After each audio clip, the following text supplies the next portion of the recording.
Number 17, the referees. 70.1 handball match के दौरान दो रेफरी जिनके पास समान अधिकार है, समान पावर है, उपस्थित रहते हैं। साथ ही उनके सहायता के लिए, उनको असिस्ट करने के लिए time keeper and score keeper तैनात किए जाते हैं। साथ ही फेडरेशन की ओर से टेक्निकल डेलीगेट्स, मैच ऑब्जर्वर या मैच सुपरवाइजर जो ओवरऑल सुपरवाइज करता है मैच का, आदि इस तरह के टेक्निकल ऑफिशियल भी उनको असिस्ट करने के लिए साथ में रहते हैं। रूल 17.2 दोनों ही रेफरी का कर्तव्य है कि मैच के दौरान जब तक मैच चलेगा ऑन फील्ड वो मॉनिटरिंग करते हैं सभी खिलाड़ियों का, देन टीम ऑफिशियल का, और जो सब्स्टिट्यूशन जोन में बैठे हुए हैं substitute player and team official, वो भी रेफरियों की मॉनिटरिंग के अंतर्गत आते हैं। रूल है कि जब तक उस प्रेमाइसेस यानी कोर्ट जो एरिना बना हुआ है उसके अंदर जो खिलाड़ी टीम ऑफिशियल हैं वो रेफरियों के जुडिशियल या उनके नियंत्रण में, उनके मॉनिटरिंग में रहेंगे।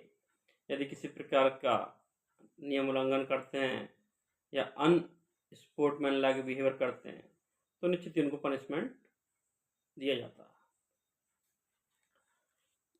रूल 17.3 दोनों ही रेफरी जिम्मेदार हैं उस खेल मैदान को निरीक्षण करने के लिए, गोल पोस्ट का निरीक्षण करने के लिए, बॉल चेक करते हैं, रेफरी डिसाइड करते हैं कौन सी बॉल मैच में यूज होगी और कौन नहीं। ये बहुत महत्वपूर्ण पॉइंट है। कई जगह हमने देखा है कि कई बार ऐसी सिचुएशन होती है कि दोनों टीमों में मतभेद होता है, एक दूसरी बॉल को अच्छी लगती, दूसरा कैप्टन कहता नहीं हम इसको खेलेंगे, तो निश्चित ही मैं आपको बता दूं ये रेफरी की जिम्मेदारी है कि वो जिस बॉल को अच्छा मानते हैं वही बॉल खिलाड़ियों को यूज करनी होगी। अगर कोई भी खिलाड़ी इस तरह का मना करता है रेफरी की बात को तो निश्चित ही वो अनस्पोर्ट्समैन लाइक बिहेवियर के तहत डील करेंगे।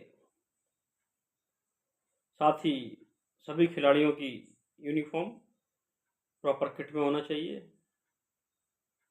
ये मैं इस पर विशेष जोर दूंगा कि जो भी हमारे रेफरीज हैं कोशिश करें और करना ही चाहिए सभी खिलाड़ियों को प्रॉपर किट में, यूनिफॉर्म में, कोर्ट पर मौजूद करने के लिए। यदि कोई भी खिलाड़ी अनप्रॉपर यूनिफॉर्म में है तो वो उस खेल में खेलने का हकदार नहीं है। मैंने अक्सर बहुत सी जगह देखा है और मेरा खुद प्रैक्टिकल है कि यदि आप किसी खिलाड़ी को मना नहीं करोगे तो निश्चित ही वो अपने मनपसंद की ड्रेस या कोई भी शॉर्ट्स पहन के, बाकी खिलाड़ी सभी ब्लैक शॉर्ट्स में हैं, दो खिलाड़ी आपको कोई ब्लू या वाइट शॉर्ट्स पहन के दिखते हैं, इवन तो टी शर्ट भी। मैं अच्छे लेवल की बात कर रहा हूँ या नेशनल लेवल के मैचेस में मैंने देखे गए हैं ये। अगर आप हो सकता है डिस्ट्रिक्ट या छोटे लेवल करें तो एक बार आप कंसिडर कर भी सकते हैं कि उनके पास इतने इक्विपमेंट भी शायद प्रोवाइड ना हो, पर जब स्टेट लेवल और नेशनल लेवल की बात हो रही है तो निश्चित ही ये एक अच्छी खेल की छवि नहीं दिखेगी। आप इस मामले में स्ट्रिक्ट होंगे और मैंने खुद इसका प्रैक्टिकल किया है। प्लेयरों के पास रहते हैं उनके सेम ड्रेस, पर जो कई बार जो सीनियर खिलाड़ी रहते हैं या अपने आप को एक्स्ट्रा ऑर्डनरी मानते हैं वो इस तरह का बिहेव करते हैं। जैसे ही आप एक बार उनको अलाउ नहीं करेंगे तो अपने आप ड्रेसअप में होकर मैच खेलते हैं। तो ये बात रेफरी की ड्यूटी है, ये रेफरी की जिम्मेदारी है कि सभी खिलाड़ियों को प्रॉपर यूनिफॉर्म में, प्रॉपर ड्रेसअप में, कोड में एंटर रहें विथ चेस्ट नंबर। सबसे ज़रूरी है बोथ साइड। अक्सर मैंने देखा है कई जगह जो खिलाड़ी रहते हैं उनके बैक साइड पे तो नंबर रहता है किंतु फ्रंट साइड पे नंबर नहीं रहते। तो ये नियम है हैंडबॉल में कि आपकी जर्सी पर back and front both side number होना चाहिए। Then player official and substitution area also, ये भी रेफरी की जिम्मेदारी है। आप who is responsible team official, उसका आइडेंटिफाई रेफरी को करना होता है। एंड टीम ऑफिशियल जो आपने मैच स्टेटस में नाम दिए हैं, मैच रिपोर्ट में टेबल ऑफिशियल को, उनको भी क्रॉस चेक रेफरी करता है मैच से पहले। और यदि कोई भी ऐसे इक्विपमेंट जो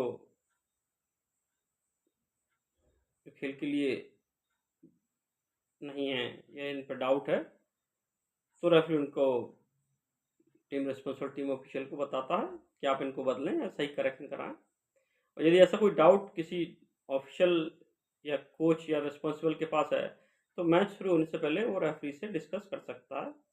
कई बार जो फीमेल एथलीट हैं बालों में कोई क्लिप लगाती हैं या कुछ अदर उनके पास इक्विपमेंट हो, तो उसका करेक्शन कर सकता है। किंतु जब एक बार मैच स्टार्ट हो गया और उसके बाद यदि इस तरह के कोई इक्विपमेंट या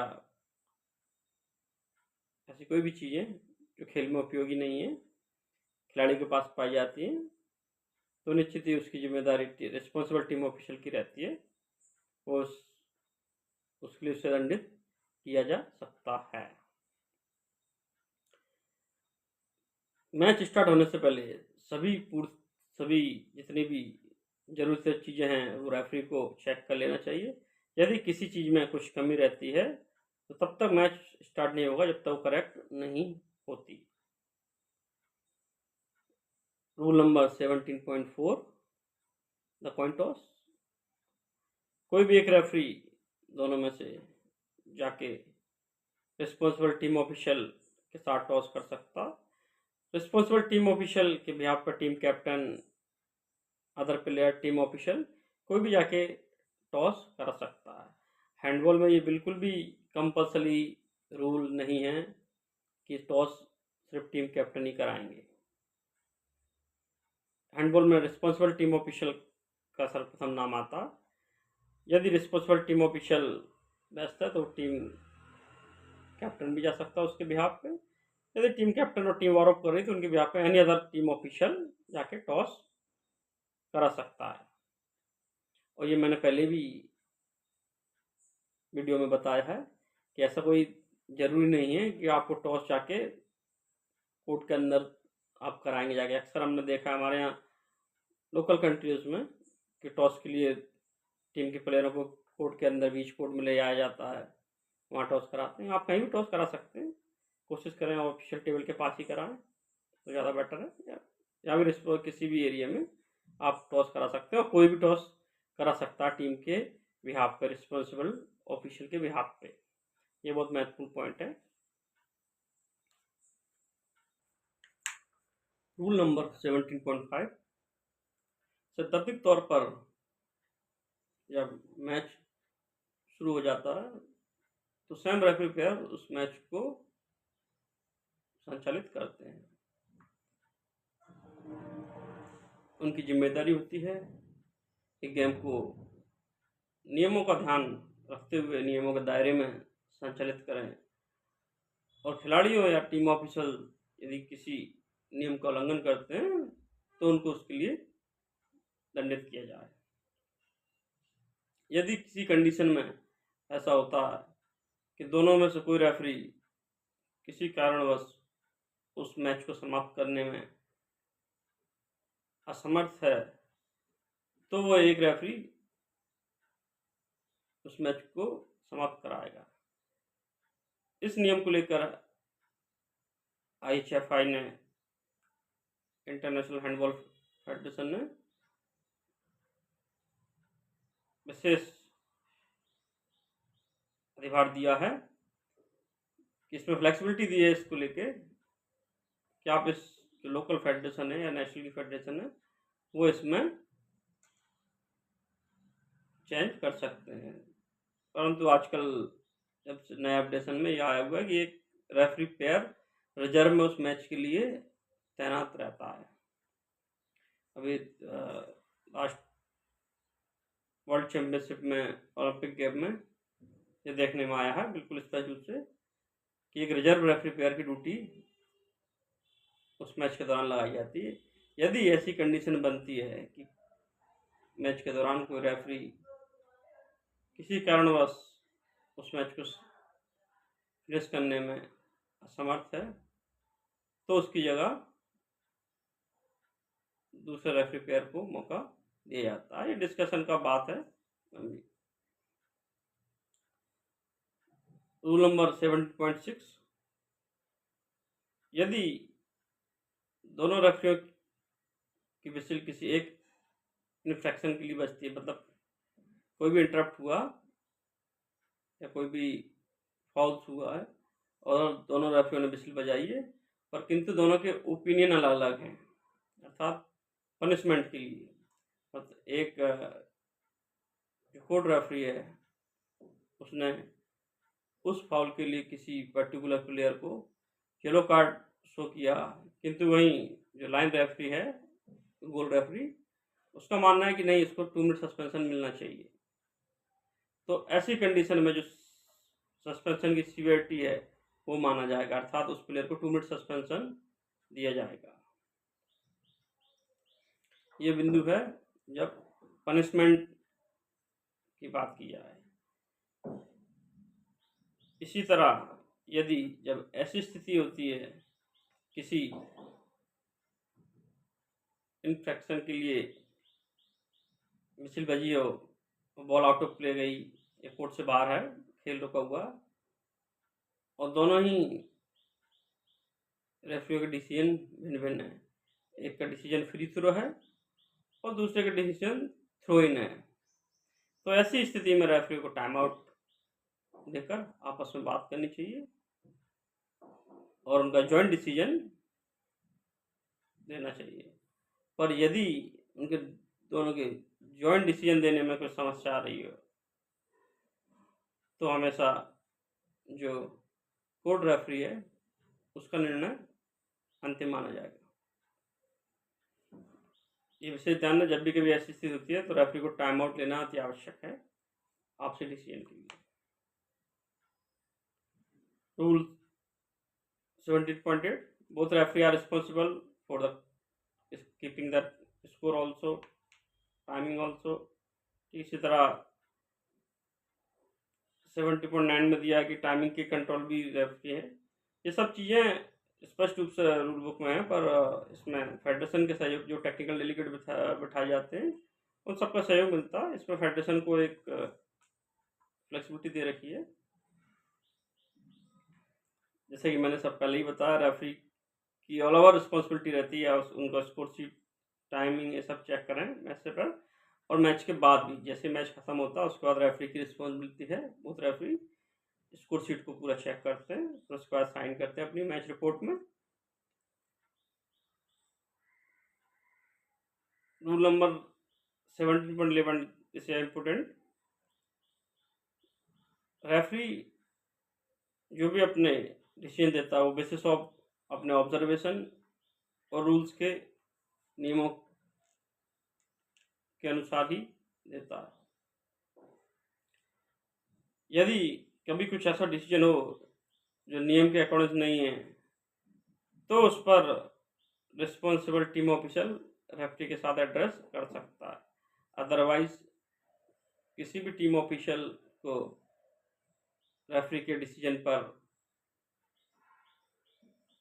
कमेंट करने का कोई अधिकार नहीं है। यदि ऐसी कोई कंडीशन होती है कि नियम के, अगर इसमें मैं एग्जांपल देकर आपको समझाऊं, तो यदि फॉल्टी सब्स्टिट्यूशन हुआ है और एक साथ 2 प्लेयर, 3 प्लेयर ने फॉल्टी सब्स्टिट्यूशन किया है, तो इस कंडीशन में यदि 2 प्लेयर, 3 प्लेयर को 2 मिनट सस्पेंशन दिया जा रहा, तो वह नियम के तहत रेफरी बताएगा जो पहला प्लेयर था जिसने गलती करी, सिर्फ उसी को फॉल्टी सब्स्टिट्यूशन के तहत 2 मिनट सस्पेंशन मिलेगा, बाकी 2 प्लेयरों को खेलने की अनुमति रहेगी। ये नियम है। ये क्योंकि मैंने एग्जांपल इसलिए दिया कि अक्सर ये वाला गलती हमेशा हमारे टूर्नामेंट्स में होती है। तो इस चीज़ पर ये आप रिस्पॉन्सिबल टीम ऑफिशियल रिक्वेस्ट कर सकता है रेफरी को और डेलीगेट को।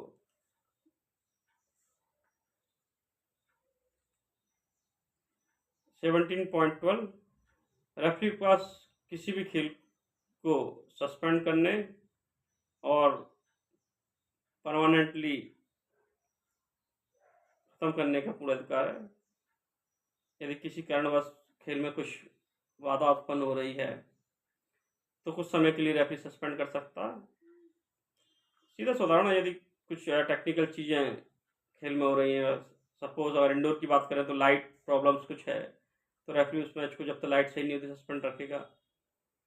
यदि आउटडोर की बात है, ग्राउंड गीला हुआ है या अदर कोई चीज़ें हैं, तो रेफरी उस समय खेल को रोक सकता है। और यदि अन्य किसी तरह की कुछ चीज़ें हो रही हैं तो रेफरी उस गेम को परमानेंट भी सस्पेंड कर सकता है। एक नियम है, अक्सर पूछा जाता है कि कितने समय तक मैच सस्पेंड होने के बाद जब रिस्टार्ट होता है उसको नया मैच माना जाता है। तो अलग अलग फेडरेशन के अलग रूल हैं, ये रेगुलेशंस की बात है। जो ऑर्गेनाइजिंग फेडरेशन है उसने अपने क्या नियम बनाए हैं। सामान्यतः अगर कोई खेल 6 घंटे से ज़्यादा रुका हुआ है तो फिर से नए नए शुरू होता है।